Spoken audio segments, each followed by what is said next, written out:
वामिका अम्मा के डर से छिपकर रीता के पीछे खड़ी थी और अम्मा रीता और वामिका को अपनी जलती निगाहों से घूरकर तेज से चिल्लाते हुए, तुझे मना किया था ना कि ये सब रंग इस छोरी के लिए नहीं बने हैं।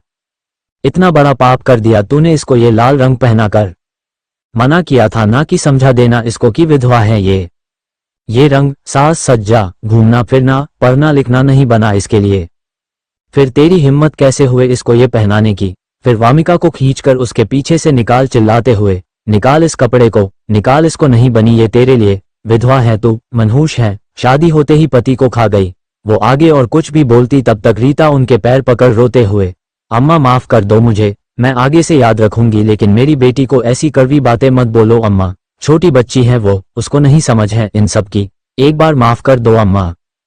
अम्मा उसको झटके से धक्का देकर दूर करते हुए, सब तेरी ही गलती है, तू खुद तो है ही मनहूस, पहले तू हमारी सारी खुशियां खा गई। फिर वामिका की तरफ उंगली कर, फिर इस मनहूस को जन्म देकर एक और मनहूस हमारी जिंदगी में लाकर हमारे सर पर बिठा दी। तेरी बेटी भी हमारी खुशियां खा गई, अब तो कम से कम चैन से रहने दे। आज इसको छूकर मैं भी अशुद्ध हो गई, गंगा जल से स्नान करना पड़ेगा अब तो, वरना पता नहीं इस मनहूस का साया क्या कर दे। फिर वामिका को देख जो उनके गुस्से को देख डर से कांप रही थी और उसके आंसू गालों पर आ रहे थे। अम्मा उसको देख गुस्से से, सुना नहीं तूने अभी तक, अभी के अभी ये कपड़ा उतार। उनके इतने तेज बोलने से वामिका कांप रही थी, वो धीरे से अपने कपड़े उतारने के लिए हाथ बढ़ा रही थी, लेकिन रोने और डरने की वजह से उसके हाथ कांप रहे थे। रीता उसके पास आकर धीरे से रोते हुए उसकी ड्रेस उतार देती है।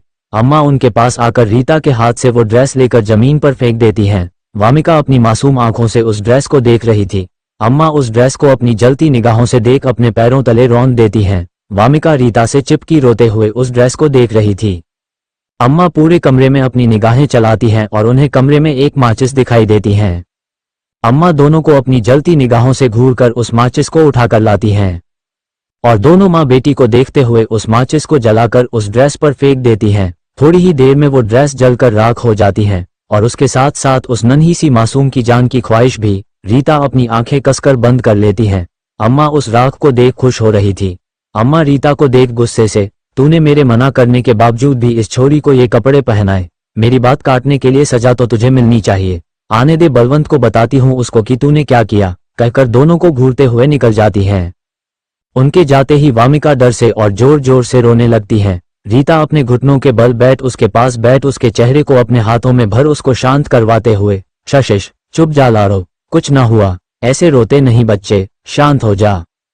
वामिका उसके गले लगकर सिसकते हुए, माँ अम्मा ऐसा क्यों कह कर गई, उन्होंने मेरी फ्रॉक क्यों जला दी, माँ विधवा क्या होता है, अम्मा क्यों कह के गई कि मैं विधवा हूँ, मुझे नहीं हक ये सब करने का, बोलो ना माँ, अम्मा क्यों बोल कर गई कि मैं शादी होते ही पति को खा गई, ये सब क्या है माँ, बोलो ना। वामिका का हर एक सवाल रीता के दिल को कचोट रहा था। रीता उसके बालों को सहलाकर प्यार से, अम्मा की तो आदत है लारो, वो कुछ भी बोलती हैं, उनको ऐसे कपड़े नहीं पसंद इसलिए चिल्ला रही थी। तू चुप हो जा, कुछ नहीं हुआ, उनकी बातों को ज्यादा मत सोचा कर, तू तो मेरी प्यारी बच्ची है ना बेटा, चल अब रोना बंद कर। रीता उसको चुप करवाती है, फिर उसको दूसरे कपड़े पहना देती है, फिर उसका मुंह साफ कर उसको बिठाकर प्यार से, चल तेरी डॉल के साथ खेलते हैं, तुझे अच्छा लगता है ना मेरे साथ खेलना। वामिका उसकी बात सुनकर चुपचाप उसके साथ खेलने लगती है। थोड़ी देर खेलते खेलते वामिका अम्मा की कही कड़वी बातें भूल गई थी और रीता के साथ खुशी खुशी खेल थोड़ी देर बाद सो गई। लेकिन शाम को एक नई नौटंकी उनका इंतजार कर रही थी, जिससे बेखबर वामिका अपनी माँ के पहलू में आराम से सो रही थी। शाम को बलदेव जब घर पर आया तो खाना वाना खाने के बाद अम्मा ने बलदेव को दोपहर में जो कुछ भी हुआ वो सब बता दिया। बलदेव को गुस्सा वैसे भी बहुत आता था और ऊपर से अम्मा ने बड़ा चढ़ाकर बोला तो उसका गुस्सा 7वें आसमान पर पहुंच गया। वो गुस्से से गरजते हुए रीता को आवाज देता है। रीता उस टाइम वामिका के साथ थी। बलदेव की गुस्से भरी आवाज सुनकर रीता के साथ साथ वामिका भी डर गई थी। रीता समझ गई थी कि अम्मा ने उसको सब बता दिया होगा। वामिका डरकर उसके सीने से चिपक जाती है। रीता उसको डरता देख उसके सिर को सहलाकर प्यार से, कुछ नहीं हुआ लाड़ो, तू डर मत, मैं अभी आती हूँ बस। डर तो रीता को भी लग रहा था, लेकिन उसके पास बलवंत के पास जाने के अलावा और कोई रास्ता नहीं था। रीता, सुनाई नहीं दे रहा तुझे? फिर गाली देते हुए, कहाँ रह गई, जल्दी आ।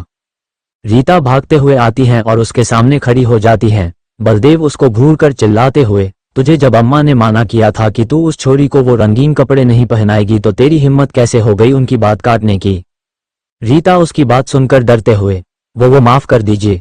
लेकिन बच्ची का मन कर रहा था, अभी वो बहुत छोटी है, उसको इन सब का मतलब नहीं पता। बलदेव उसके पास आकर उसके बालों को पीछे से पकड़ उसका चेहरा ऊपर करके उसको घूरते हुए तो समझा उसको कि वो मनहूस होने के साथ साथ विधवा भी है। रीता उसकी बात सुन रोते हुए, आप कैसी बातें कर रहे हैं, आपकी भी बेटी है, वो अपनी बेटी के लिए। उसके आगे कुछ बोलने से पहले ही बलदेव चिल्लाते हुए, नहीं है वो मेरी बेटी, मेरी खुशियों को खा गई है, वो नहीं लगती मेरी वो कुछ भी, समझी ना। रीता उसकी आंखों में देख, आपके कहने से सच बदल नहीं जाएगा, सच यही है कि वो आपकी बेटी है। बलदेव उसको देख उसके मुंह को कसकर पकड़ अपने दांत जमाते हुए, अपनी आंखें नीचे रख, मुझसे जवान चलाने की गलती मत करना।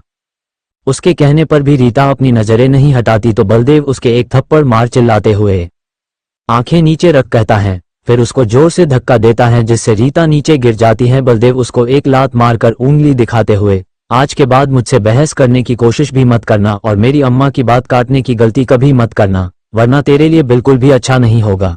अम्मा जैसे चाहती है तेरी उस छोरी को वैसे ही रहना पड़ेगा, वरना दोनों माँ बेटी मेरे घर से जा सकती हो, मुझे नहीं जरूरत है किसी की, कहकर एक और लात मारकर चला जाता है। अम्मा रीता को देख मुस्कुराते हुए अंदर आ जाती है। वामिका दरवाजे के पास खड़ी सब देख रही थी।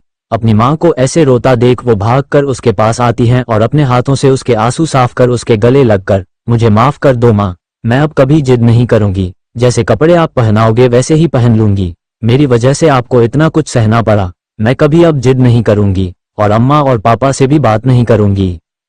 रीता चुपचाप बस उसका सिर सहलाती रहती है, फिर उसको लेकर अपने कमरे में चली जाती है और उसको लेकर चुपचाप सो जाती है। ऐसे ही दिन बीत रहे थे और वामिका भी बड़ी हो रही थी। उसको ज्यादा तो नहीं लेकिन थोड़ा बहुत सही गलत की समझ थी। उस दिन के बाद से वामिका ने जिद करना भी छोड़ दिया था और वो अम्मा और बलदेव से भी कम ही बोलती थी। अम्मा जब भी उससे कुछ कहती तो वो अनसुना कर देती थी। वो रीता की मदद भी करती थी और अपनी पढ़ाई भी करती थी। वो चुपचाप छत पर जाकर पढ़ लेती थी, लेकिन अम्मा ने उसका और रीता का जीना हराम कर दिया था। जहर उगलना तो उनका रोज का काम हो गया था। वो पहले खुद सुनाती रहती थी और बाकी बची खुची कसर बलदेव के हाथों पूरी करवा देती थी। वामिका बहुत डरती थी लेकिन उसको अपनी माँ के लिए बुरा भी लगता था। वो बहुत परेशान होती थी, सोचती रहती थी कि क्या वो हमेशा अपने कारण अपनी माँ को ऐसे ही परेशान देखेगी। वामिका ने अपनी पढ़ाई घर बैठे ही की थी। इस बार उसने हाई स्कूल का फॉर्म डाला था, वो भी सबसे छुपाकर। ये बात सिर्फ रीता को पता थी। वामिका अपने पड़ोस में रहने वाली सोनू की मदद से पढ़ रही थी। उसके एग्जाम नजदीक थे तो वो दिल जान से पढ़ रही थी। रीता भी उसकी मदद करती थी और उसको जितना हो सके अम्मा की नजरों से दूर रखती थी। अब फॉर्म तो भर गया था लेकिन सबसे बड़ी परेशानी थी कि वामिका पेपर देने कैसे जाएगी और क्या अम्मा उसको जाने देगी। आगे की कहानी अगले भाग में बहुत जबरदस्त होने वाले हैं। आगे के भाग ऐसी कहानियां सुनने के लिए मेरे चैनल को सब्सक्राइब करें, वीडियो को लाइक शेयर और कमेंट करें। राधे राधे।